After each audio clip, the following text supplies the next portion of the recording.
2004 June മാസം അഹമ്മദ് സാഹിബ് കേന്ദ്രമന്ത്രി സ്ഥാനം ഏറ്റെടുത്ത ഉടനെ ഒരു ചാനൽ പ്രതിനിധി തിരുവനന്തപുരത്ത് നടത്തിയ പ്രത്യേക അഭിമുഖമാണ് വേദി.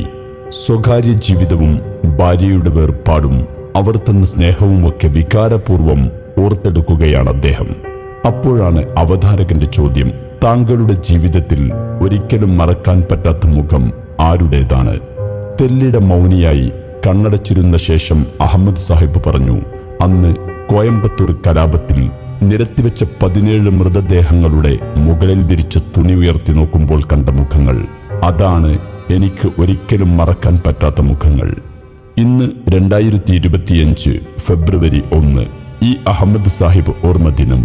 പ്രാദേശിക തലം മുതൽ ഐക്യരാഷ്ട്രസഭ വരെ ജനങ്ങൾക്കു വേണ്ടി ഉയർന്നു കേട്ട ആ ശബ്ദം നിലച്ചിട്ട് 8 വർഷം തികയുന്നു.